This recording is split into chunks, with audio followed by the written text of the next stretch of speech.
Ah ouais, d'accord. Donc en fait, ça fait 10 minutes que je parle toute seule. C'est ça. J'avais pas le son. Oh mon Dieu. Ah, je suis désolée. Non, mais en fait, j'avais pas activé le micro, quoi, c'est tout. Ah, je suis super désolée. Ah, je me sens con. Ça fait 10 minutes. En plus, je suis lancée. Moi, il faut savoir que moi, je vois pas forcément les questions parce que j'ai un texte. J'ai un texte avec les points que je veux aborder et tout. Et du coup, je parle toute seule. Ah, je suis trop confuse. Bon, bah, on recommence. Coupé. Scène 2, acte 2. Donc, bonne année, voilà. Je voulais commencer par bonne année. Franchement, merci Michel, parce que ton message, il est arrivé par Skype, et du coup, je l'ai vu. Alors que là, bah oui, tout le monde dit, Marion, t'as pas de son. Bah oui. Bah oui.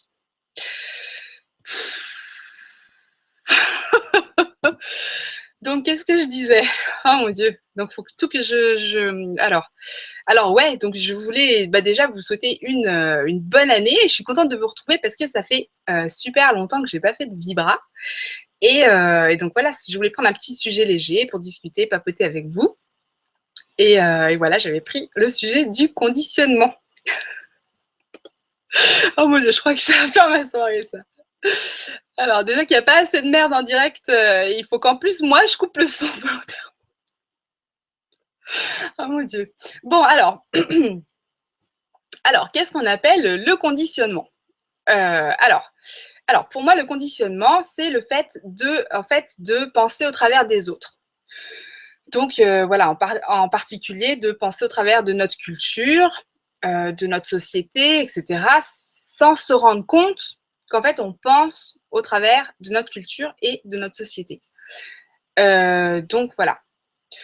Voilà, ça m'a perturbée, cette histoire. Donc voilà, donc depuis qu'on est né, c'est sûr qu'on a, en fait, on nous balance tout un tas d'informations, que ce soit par nos parents, par l'éducation, par l'école, par les publicités, par les médias, la télé, etc. On nous balance tout un tas de choses qui vont créer notre réalité, notre quotidien. Et ces choses-là, c'est une forme de conditionnement.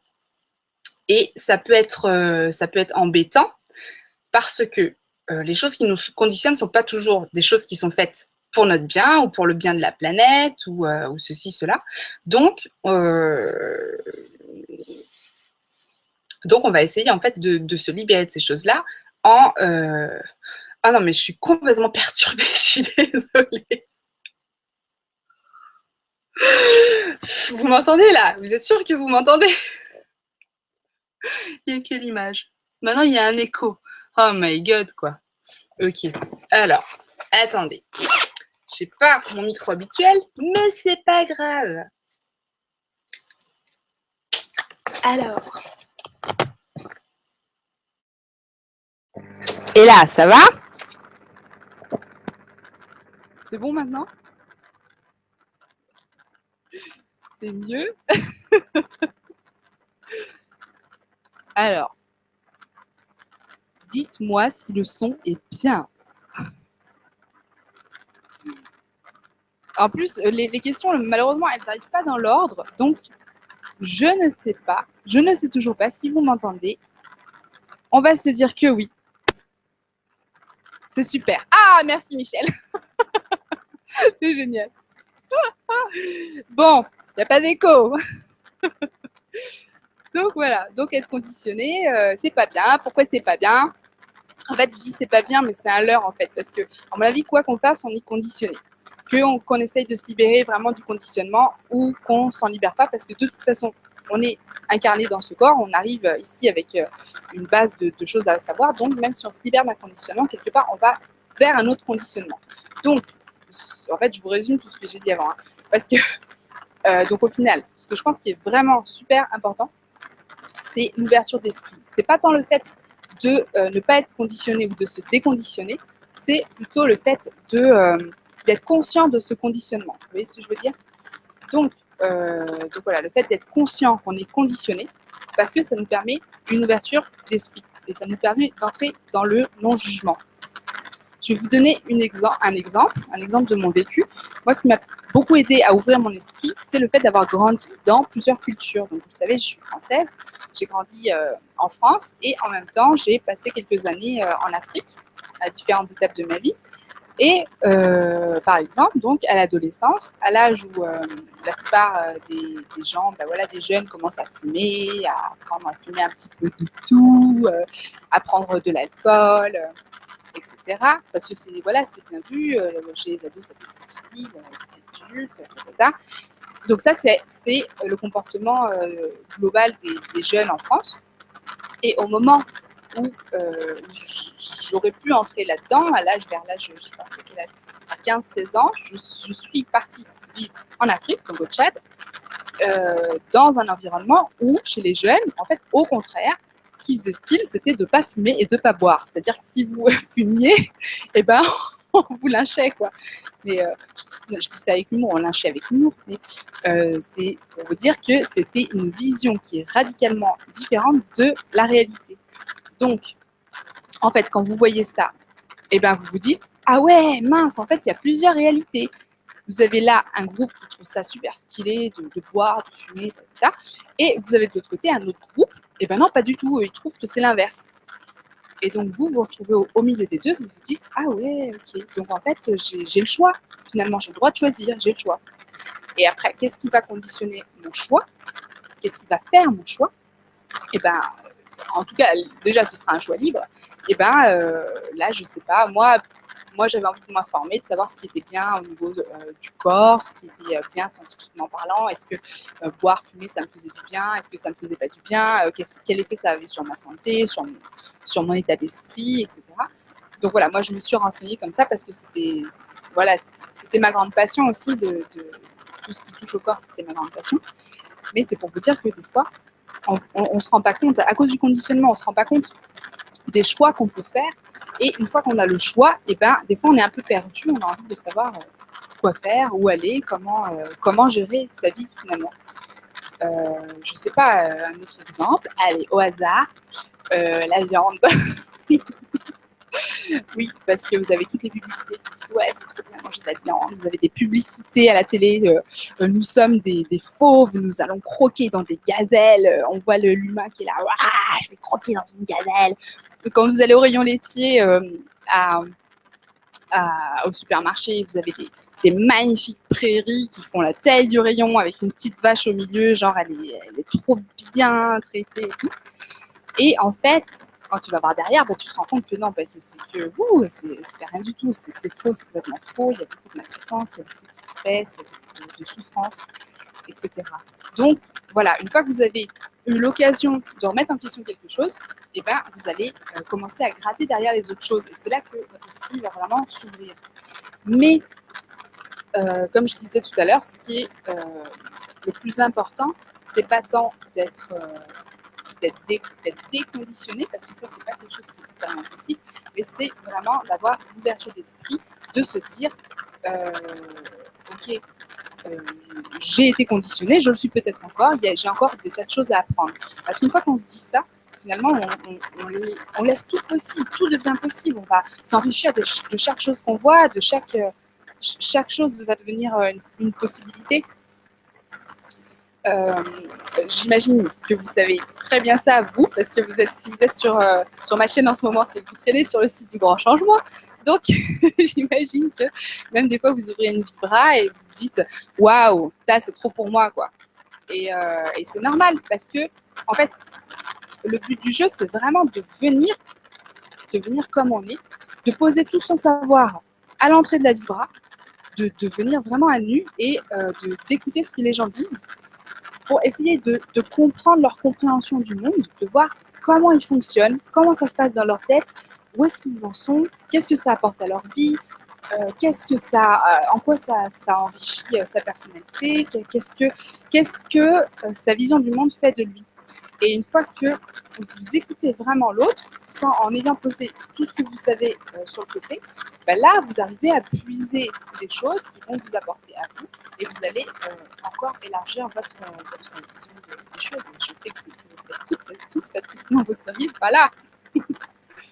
Donc voilà, donc ça c'est ce qu'on cherche de toute façon au grand changement, c'est à ouvrir, à secouer un peu les gens et à ouvrir leur esprit, et à faire en sorte que qu'on aille toujours vers plus en fait. Et j'ai envie de dire surtout vers plus de tolérance de l'autre, plus de respect, moins de jugement, vraiment arriver sans son bagage de choses, vraiment. On ne peut grandir que si on entre dans cette espèce de non-jugement. Je sais qu'on juge toujours un peu, on juge selon ce qu'on est, ce qu'on a vécu, c'est pas grave, c'est pas le problème. Ce qui va tout changer, c'est qu'est-ce qu'on va faire de ça. Est-ce que ce jugement va nous bloquer, nous freiner, nous empêcher d'évoluer et d'aller vers les autres et de montrer notre tolérance aux autres, ou est-ce qu'au contraire, on va s'en servir comme tremplin pour aller vers l'autre, du genre ah ouais, lui il a l'air bizarre, ah ouais, ok, mais je vais l'écouter quand même, ah ouais, d'accord, ah ouais, il y a des gens qui pensent comme ça, waouh, et là on grandit. Je suis sûre que vous l'avez déjà fait. Bon, et je voulais donc continuer aussi sur les enfants. Je voulais parler un peu des enfants parce que je reçois souvent la question comment est-ce que je peux faire pour ne pas conditionner mon enfant qui vient au monde tout pur. Et voilà, qu'est-ce que je peux faire pour qu'il ne soit pas conditionné et pas happé par cette société, la société de consommation de pub, machin. Et bah, je vais redire la même chose en fait. Le but, c'est pas tellement le non-conditionnement, c'est le fait d'être conscient de ce conditionnement. C'est-à-dire que vous allez parler avec vos enfants. C'est la complicité, c'est ce qu'on cherche à établir de toute façon, c'est établir une vraie relation d'humain à humain. Déjà leur expliquer, donc, je ne sais pas ce que c'est qu'une publicité, ce que ça va créer en eux, qu'ils comprennent le principe, qu'ils comprennent comment est-ce qu'on peut jouer de l'esprit, comment est-ce qu'on peut se faire avoir par certaines choses. Et eux, ils sont dans l'instinct, donc ils vont vous écouter, ils vont l'enregistrer, ils vont peut-être pas toujours le mettre en pratique.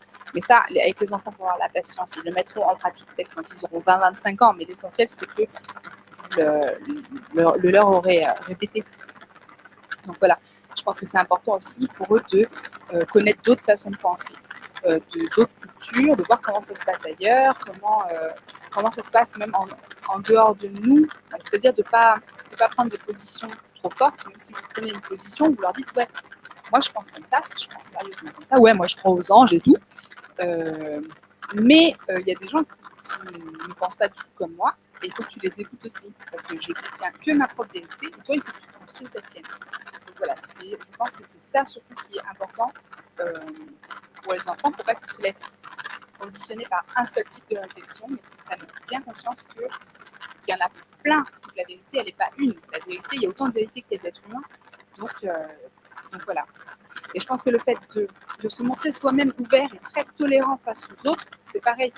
Quelque part, on montre l'exemple.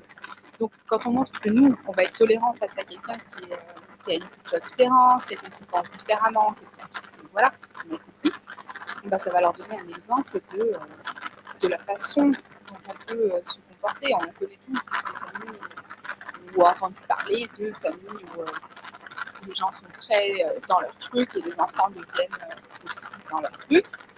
L'autre fois, j'ai une famille de témoins de Jéhovah qui a frappé à ma porte. Et donc, il y avait la mère, la fille, la petite fille, donc 15 ans, et l'autre, elle devait avoir, je sais pas, 7 ans. Et donc, j'étais accueillie pour à côté. Mais c'est vrai que du coup, ça se voit malheureusement très vite que les personnes sont très enfermées dans leur mode de pensée. Elles ont du mal elles ont du mal à accepter qu'il y ait d'autres façons de penser. C'était un petit peu triste, c'est discuté quand même, hein, c'était très intéressant. Mais du coup, c'est ce que je pense qu'on peut essayer d'éviter, c'est-à-dire de montrer à notre enfant qu'il n'y a pas que notre vérité, qu'il y en a plein d'autres. Donc voilà, je vais jeter un œil à ce que vous dites, parce que, ah parfait, non, tout va bien. Ah, cool, oui. De temps en temps, mettez trop pas une fois. Ça va mieux, hein. Oh là là, mince. Et ouais, bon, j'essaierai si je peux, de couper le morceau de la vidéo où je parlais toute seule. Comme ça, et ben, ceux qui verront la vidéo après ne seront pas trop surpris. Alors, et ben, oui, au milieu de tout ça, du coup, je vois pas. Oui, de mon côté, tout est parfait, le son, la bonne humeur et le sourire. Ah, merci. Merci, Catherine. Donc, on a parlé des enfants. On peut aussi parler, par exemple, j'ai vu une question tout à l'heure. Ah, voilà. Antoine de Sauvêtre qui demande: la poésie ne se vend pas, dit-on, est-elle à vendre? Voilà, je m'en pose une question, je ne sais pas. Mais ça soulève une question intéressante, c'est la notion d'argent. Parce qu'on a beaucoup l'habitude de voir l'argent comme quelque chose d'assez diabolique. Alors, la poésie, on peut en donner gratuitement, il n'y a pas de problème. C'est comme le chant, hein, le chant, les chansons, les gens qui chantent, ça nous transporte tellement. Le chant, c'est quelque chose de tellement important, la poésie aussi. Et c'est sûr que quand on l'écoute, on a du mal à se rendre compte que derrière, il y a des gens qui sont tellement là-dedans, qu'ils en font leur vie parce qu'ils vibrent à l'infini, ces gens-là. Et du coup, ils sont tellement portés par ça qu'ils le font à 100%. Et le problème, c'est que quelque part, il faut bien qu'ils vivent aussi, qu'ils se nourrissent, qu'ils fonctionnent dans ce monde. On a créé ce monde. On fait vite de critiquer ce monde, mais finalement, on a créé quelque chose d'assez beau, je trouve. Et je ne pense pas que l'argent soit quelque chose de diabolique. Donc, pourquoi ne pas l'utiliser à des fins positives? Je crois qu'il faudrait faire une émission entière sur l'argent. Mais ouais, il y en a qui vont dire, par exemple, qu'il faudrait inventer de nouveaux systèmes de monnaie ou d'échange, etc. Oui, oui, bien sûr. Mais l'argent, c'est un système d'échange. C'est rien de plus que ça. Je pense qu'on l'a beaucoup diabolisé par rapport à ce que les gens en font. Mais au final, c'est un système qui est super intéressant parce que le système d'échange, par exemple, vous avez une capacité, vous allez l'échanger avec votre voisin, vous savez faire de la mécanique, votre voisin il sait faire de l'informatique, vous allez faire un échange de services qui va être gratuit, qui va être hyper positif. Et ça moi j'adore, c'est super.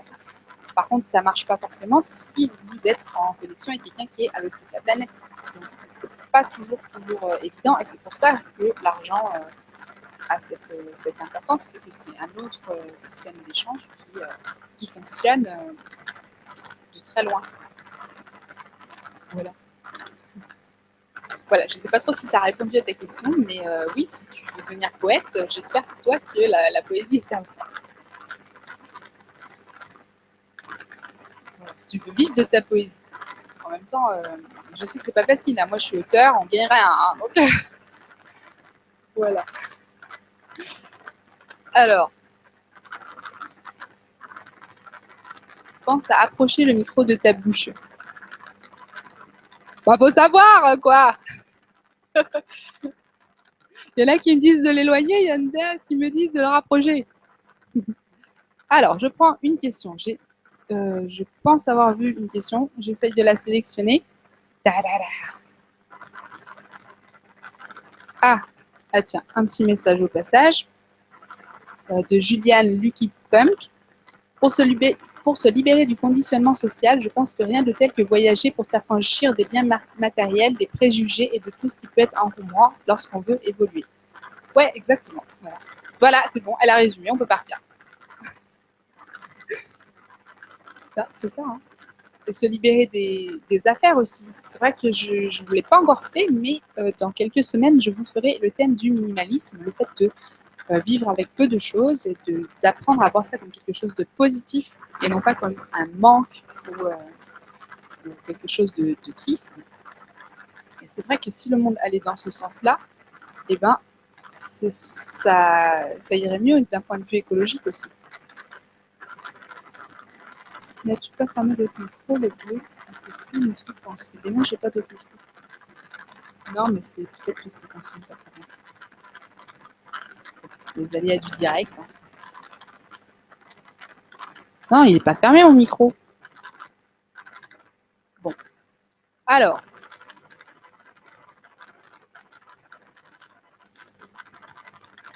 Mais vous entendez un grésillement? J'ai plusieurs clics là. Alors, je vais essayer celui du haut. Celui.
Et là, j'ai le son.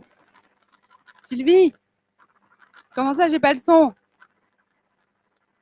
Bah dis donc, c'est la police ce soir. Marion, plus de son. Si, j'ai le son. Alors, hop, et là. Allô? J'ai envoyé un message sur son Skype. Mais si, je le vois. Mais moi, je vois le son. Je suis désolée, mais moi, je vois le son qui s'affiche. Ah, ok, je comprends. Non, elle a dû prendre la vibra en train. Et donc, du coup, quand vous prenez la vibra, d'accord, touche plus à rien. Ok, ça marche. Voilà, quand on prend la vibra, quand vous arrivez en retard, ben, en fait, ça vous remet le début. Donc, effectivement, là, elle va rigoler pendant 12 minutes. Donc voilà, comment garder ton équilibre? Eh ben, en étant conscient et en le faisant partager. Je pense que tu peux faire ça et te dire que la vie, c'est un jeu. Et quelque part, tu sais, c'est comme une pièce de théâtre. Tu rentres, tu joues le jeu. Et quelquefois, c'est simplement en se disant ça, en se disant, OK, ouais, je joue le jeu, ben, c'est là que tu commences à trouver ça marrant. Il y a pas de petit métier, il n'y a pas de petit travail. C'est ce que toi, tu vas en faire qui va beaucoup, beaucoup, beaucoup compter. Merci.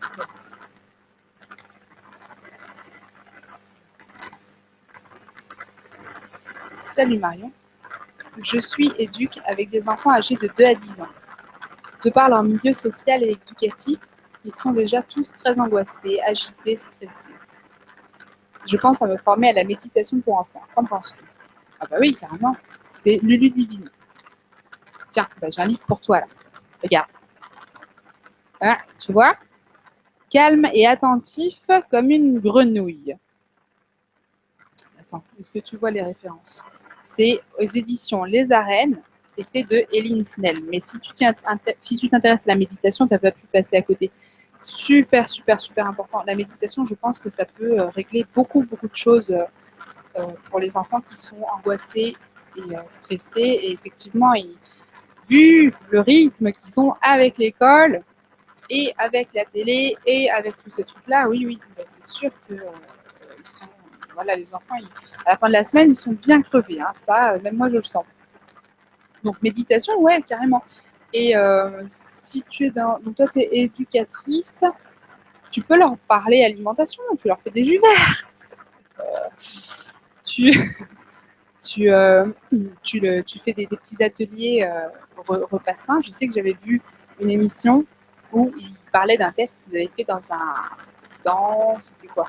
C'était un internat pour enfants difficiles, justement, où ils avaient switché d'une alimentation classique à une alimentation bio et avec des aliments complets, etc.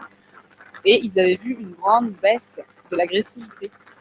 Donc je pense que ça peut jouer absolument sur tous les enfants, même ceux qui sont juste stressés ou angoissés. Donc voilà, en plus, c'est un moment où ils soufflent. Parce que moi, ce qui me dérange avec l'école, avec la télé, tous ces trucs-là, c'est que finalement, les enfants, il n'y a pas beaucoup de moments où ils sont en train de penser par eux-mêmes, penser à eux-mêmes. Ils ont besoin, selon moi en tout cas, ils ont un grand besoin d'être seuls avec eux-mêmes et de penser, d'être dans leur bulle et de penser seuls, quoi, de développer leur imaginaire, leur créativité, si on veut se sortir du conditionnement social. Alors c'est bien beau, mais si après tu sais pas ce que c'est que ta personnalité, si tu sais pas où aller, tu sais pas quoi choisir, tu te dis ah ouais, j'ai le droit de penser ce que je veux, mais finalement je ne sais pas qui je suis, je ne sais pas ce que je veux. Ben là, c'est quand même un petit peu ballot. Alors que une bonne idée comme ça, là, de les mettre à méditer, c'est des moments où ils vont se reconnecter avec leur eux-mêmes intérieur, leur soi intérieur, et se connecter avec plus haut également. Donc, je pense que tu as tout à gagner à les mettre à la méditation. Et la méditation pour enfants, c'est pas 1 heure de méditation assis sur une chaise. Là, ce livre-là, il est super en ce sens, c'est que selon l'âge, voilà, tu as un petit CD dedans. Tu as des méditations de 5 minutes, des méditations de 10 minutes, et ça leur suffit. Il ne faut pas chercher à être trop compliqué. Je vois Sylvie qui parle toujours, parce qu'il y a mon équipe qui est sur Skype et qui me suit, ils sont trop gentils. Bah alors là, oui. Oui, j'avais un beau micro, mais oui. Mais s'il ne marche pas, c'est vrai que c'est un peu dommage. Bon, je sens qu'elle va pas être très longue, cette vibra. Je suis désolée, je suis vraiment super désolée. Bon. Eh ben, merci Ludivine en tout cas. Alors, je prends un message de Camille Charon. Il y a un bruit à côté qui dérange, mais quoi? Je sais pas, c'est peut-être l'ordi. Attends, je m'éloigne de l'ordi. Je vois pas ce que ça peut être d'autre. L'ordi, il fait comme ça. Ça doit être ça. Bon, je me mets comme ça. Mais je vous assure, j'ai rien d'autre. J'ai juste un spot à côté de moi. Eh, tu bouges pas, pas tomber. Okay. Alors, je prends la question de Camille Charon. Et oui, nous sommes bien conditionnés socialement. Et s'en libérer n'est pas chose simple car le système est pervers et complexe. Ben oui, exactement. Pourquoi autant de gens font une ou des dépressions et sont mal dans leur peau? Ben, à mon avis, ça fait partie pas mal du conditionnement. C'est que les gens, ils ont oublié qu'ils étaient libres. Parce qu'on nous le fait croire. Regarde, pour l'école à la maison. À chaque fois que je croise quelqu'un qui me demande où vont mes enfants à l'école et que je dis ah ben non, nous on fait l'école à la maison, tout le monde me regarde avec des yeux pas possibles. Pourquoi? Mais c'est légal ton truc. Mais quelle idée! Alors que c'est dans la loi. Dans la loi, elle te dit tu as le choix, tu fais l'école à la maison, tu mets ton enfant à l'école, tu prends un précepteur, tu choisis. C'est à égalité. Seulement, tu es tellement bien conditionné que tu ne le sais pas. Et là, voilà, là on parle d'enfants, enfin tu me parles d'adultes, on peut parler d'enfants, tu te retrouves avec plein d'enfants pour lesquels ça ne convient pas, il y en a pour qui ça convient, ils s'adaptent très bien. Bah, tu as plein d'enfants pour qui ça ne convient pas et les parents ne sont pas du tout au courant, personne ne le leur dit, qu'ils ont le choix de faire autrement. Voilà, donc ça, une fois que tu le sais, bah là, tu es bien content quand même. Tu es libre. Ah. Quand tu sais que tu n'es pas obligé de suivre le programme scolaire, que tu peux faire les choses à ta façon, que la seule chose qui importe, c'est que ton enfant, à 16 ans, il sache lire, il sache écrire, il sache compter, bah ça décompresse quand même vachement les choses. Par exemple, les devoirs, parce qu'on m'avait posé une question récemment. Attendez.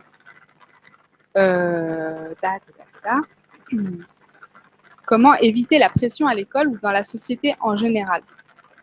Je crois que c'était ça la question. Oui. Oui, alors, bon, il y a le fait de faire à côté des choses qui sont sans pression, afin de décompresser, etc. Non, mais c'était pas exactement ça. Bon, je retrouve plus, c'est pas grave.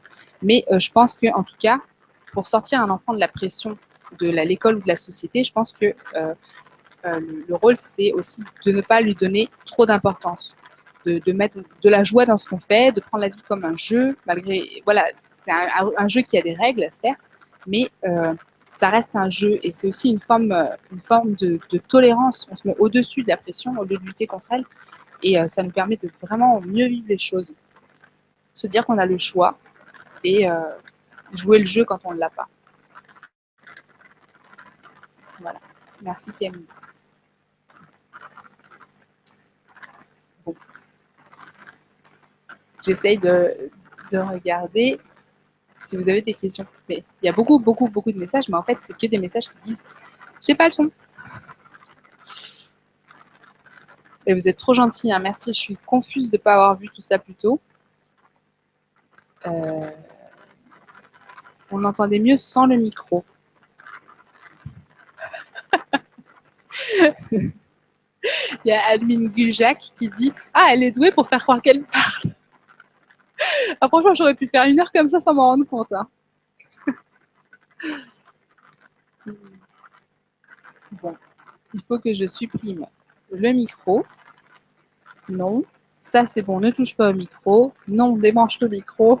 Bon, je suis désolée, mais...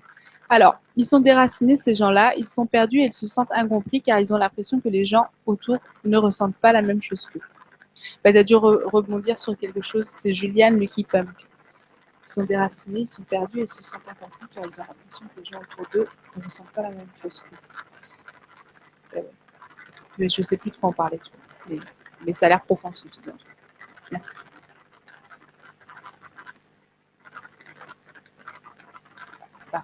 Alors, Florence Sinclair qui dit « Jouer le jeu, n'est-ce pas une limite à notre liberté ou notre libre arbitre ?» Ben, ça dépend ce que tu en fais. Ça dépend ce que tu en fais. Tu peux très bien te dire...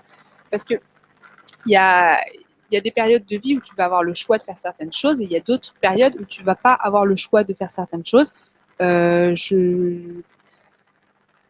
pour aller plus loin, on peut parler des expériences, par exemple, karmiques qu'on doit vivre.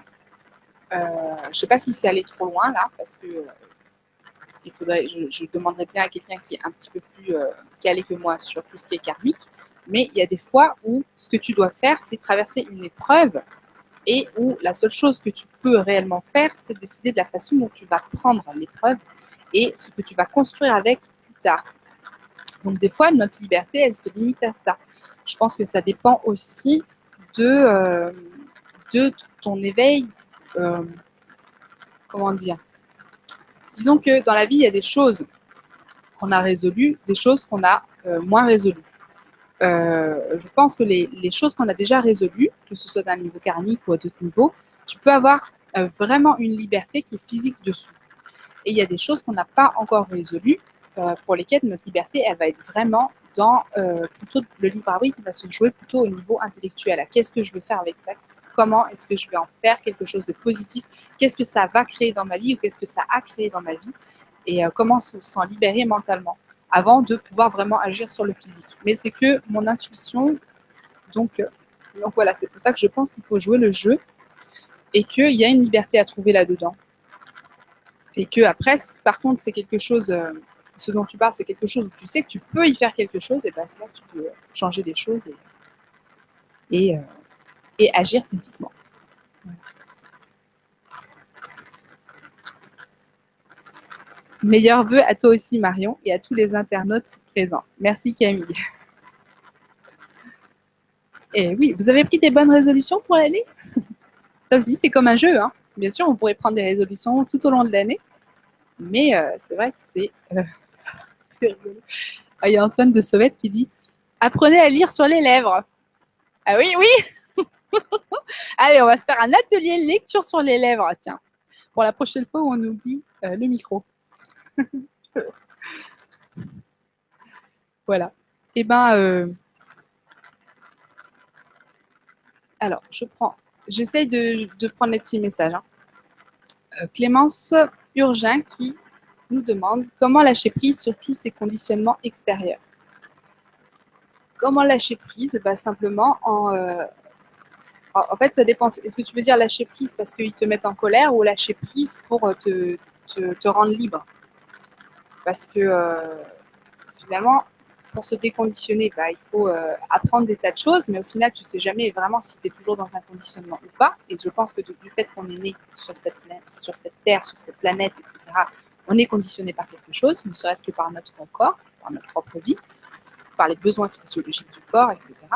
Donc finalement, qu'est-ce qu'on va faire? Ben, on va simplement prendre conscience de ce conditionnement et faire en sorte de bien le vivre et d'être heureux au travers de ça. Voilà.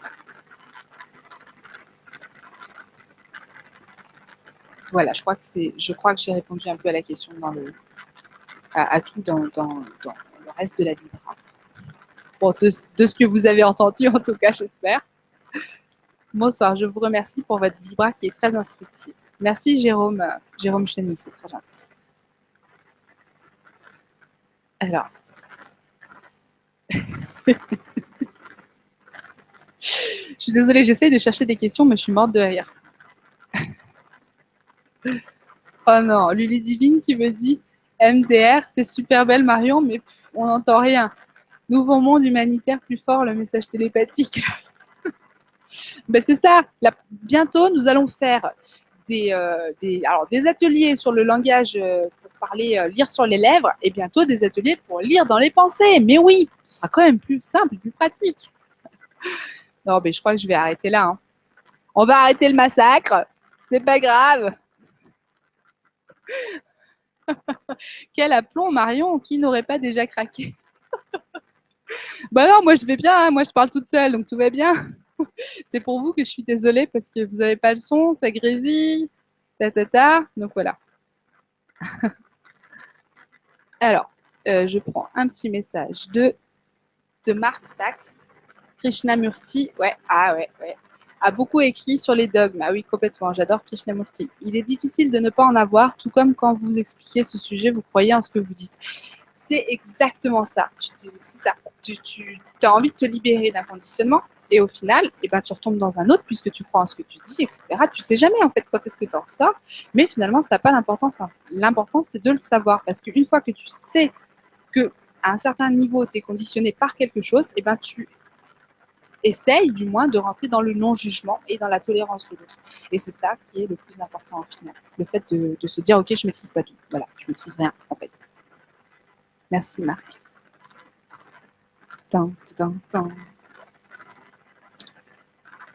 Voilà. Et ben c'est tout.